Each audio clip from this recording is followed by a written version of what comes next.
So we're wearing these stoles today, which work just fine for Juneteenth, but unfortunately also work just fine for gun violence awareness, and unfortunately are very appropriate again today. So today we've decided at St. Luke's to observe Juneteenth, not just because I'm from Texas. Juneteenth is our newest federal holiday. That doesn't happen very often. It is not a day yet of commemoration for the Episcopal Church, but my guess is that's about to change. But we do have a prayer for it, and you heard that as our first prayer today. So I'm from Texas, where Juneteenth is celebrated as the day, or remembered if not celebrated, but celebrated by some, in 1865, 2 years after the Emancipation Proclamation, that Texas got the news. It's a very Texas story. Out there, isolated from everyone else's networks and power grids and apparently information from the Capitol in a time of war. So back in the 1860s and sort of today, right? General Granger arrives on a Union ship at Galveston Island and declares that the Civil War is over, has been over, which meant that slavery had ended in the United States of America. It's a shocking idea, to be fighting a war that has been settled, right, for a few extra months because you didn't get the news or someone decided not to share the news. So, and as you might be thinking, there are some that contest the idea that it was not known, but if it was not widely distributed. The reality of the Emancipation Proclamation was that it was used to get formerly enslaved people to fight for the Union Army and to be free. Not hard to imagine why that news didn't get spread anywhere it didn't need to be spread. So can you imagine, or maybe better yet, have you had an experience of someone telling you something about yourself that you did not know, that changed everything, that could not possibly be true, that was very good but maybe so disorienting that going back to what was the only thing you actually knew how to do? Well, these people heard, some, that the people they had owned and used as free labor would be collecting wages if they agreed to stay. And others heard that they no longer had to work for the person who had owned their lives and their families. And others who were not enslaved and owned no enslaved persons heard that the way work worked where they were in their communities had just changed significantly. Everything turned upside down. So it's interesting that the entire nation will now celebrate this day as the day that slavery ended in the United States. Well, if you were here at 8 o'clock, you know the answer to this, but just a raise of it. Does anyone know the day that is celebrated as Emancipation Day? Anyone? Don't raise your hand if you were at 8. Yeah. Right. It's January 1st, because the Emancipation Proclamation went into effect on January 1st, 1863. Now the problem is there's some other things that are celebrated on January 1st. So not many people track that, but some actually do significantly. It is commemorated in many Black communities with a New Year's Eve service called a watch night service, which the Methodists in the room might remember. Watching for Freedom is the watch night that is commemorated in Black communities, and in New York at our cathedral, and I'm sure in other communities as well, but religiously in Black communities. So John Wesley's service of covenant renewal, called a watch night, right, a deeply spiritual and personal renewal that Wesley called his people to, that would have been us, right, Anglicans here in Georgia, a personal holiness combined with the literal anticipation of legal freedom on January 1st, 1863. It's a powerful idea. So that would have happened, that does happen, and is kind of beautifully combined in the watch night. Not many Episcopal churches I know observe that for obvious reasons. Who wants to come to church on New Year's Eve, many of us would say, but some do, many do. So we're commemorating this day this Sunday because of the central place that freedom has in the Christian faith, as complicated as that word is for we in the United States of America. And you heard it in the readings that we read today, connected with the freedom to liberate ourselves and others, our responsibility to do so. The mantle of Moses and Elijah that falls upon Jesus, for the prophet Amos, the day of the Lord, the putting right of all things, the aspiration of our worship and prayer and study, the right ordering of our lives. And we also heard in the readings today, and I'm sure you heard, there's almost a violence to it, right? That the readers read hate and actually put a lot of emphasis on it. It's an unusual word to hear in church. And you're the violence of that psalm that we read beautifully, right? Beautifully chanting, smashing the heads of babies, right? And what a great metaphor for what we do, what we can make beautiful with our words, what we can decide in our commemorations is beautiful. What we are contesting, what should be made beautiful and acceptable.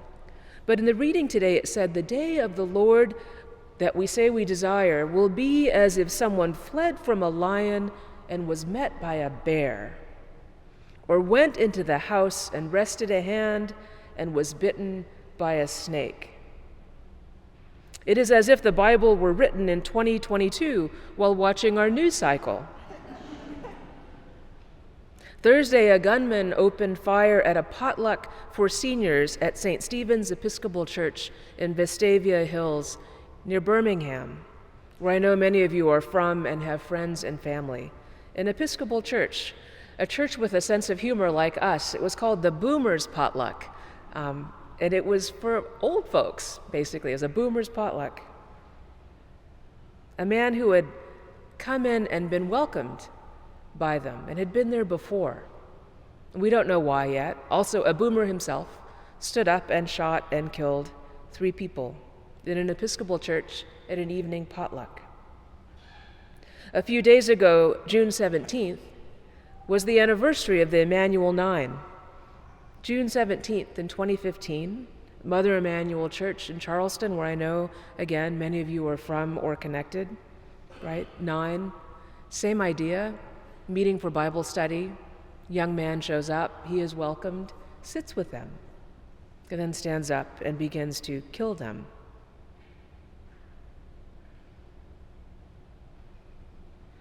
I don't have an answer today. I don't have a conclusion. It is horrific, horrific. Days of reckoning in our nation. Deciding what our values are, what we will fight for, who we will stand with.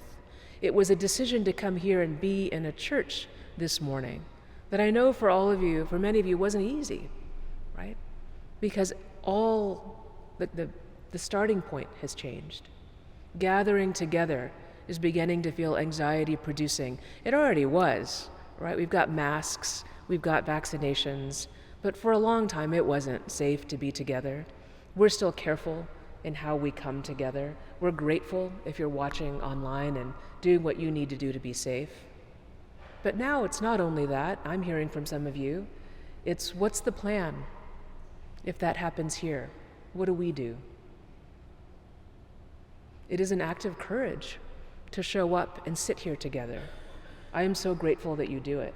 Feels to me like the only thing we can do, one of the few things we can do to stand up in resistance to the terror of this time, is to show up together. Of course, there are more things we can do. We can be a healthier society. We learn the painful truth over and over again that where one is vulnerable or one is weak, all of us are vulnerable. It's not theoretical right now. Our fried brains and emotions after 2 years of isolation and confronting the racial reckoning our nation is in, and in the division in our politics that is fomented by extremists, makes us more and more vulnerable. And these final acts, I don't think at all coordinated. I'm not a conspiracy theory person. I mean, maybe some of you are. I don't think they're coordinated. I think it's what happens when we do, when what is happening among us is perpetuated. We have a history of racism. We have a history of white supremacy. We have a history of arming ourselves to protect ourselves. We have a history of rhetoric around gun ownership. Those histories collide in this time. We have a history of distrusting our government. We have a history of distrusting science.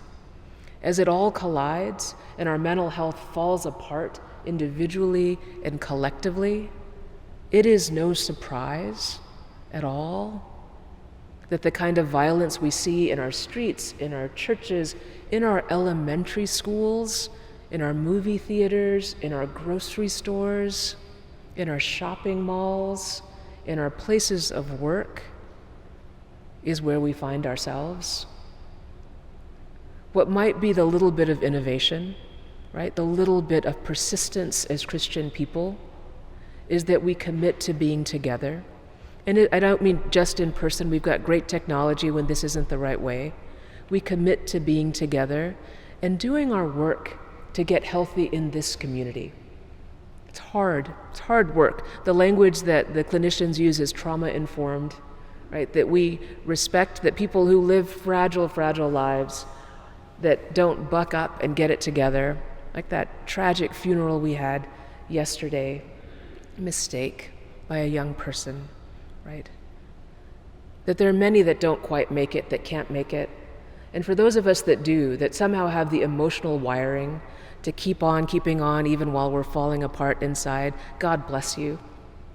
But those of us that do can keep gathering people and doing the hard work, as Wesley says, for our personal sanctification, our personal holiness. Let's work on that, our personal health, what God calls us to be. Let's do that work. But then also our families. Let's do that work where we are broken, maybe for generations. We can face it. We don't have to have it all set. We get to revisit every year, maybe with Juneteenth twice a year, right? We can revisit as much as we want and pray for it and come to this altar and work on it. And then our churches, we got lots of work to do. We have been the carriers in these institutions, all of us, historically, of a lot of this division. We've got work to do to gather people, to bring them together, to work on our wholeness and health. And as Wesley would remind us, none of those levels are enough. Everything has to be ordered right. God's will is everything is ordered right. So our advocacy and our work out in the world, and for those who will never darken the doors of this church, because when anyone is vulnerable, we are all vulnerable. And oh my God, has it been brought home to us in this time. It is a literal truth, not speculation. And the other truth we have, the hope in Jesus Christ that we have this day, are the readings that you read. You have been made for freedom. You have been made to free others. You are made to live in love and freedom. And in Christ, friends, we are free. All of the rest of what we do is to live into that reality. There is nothing to be afraid of.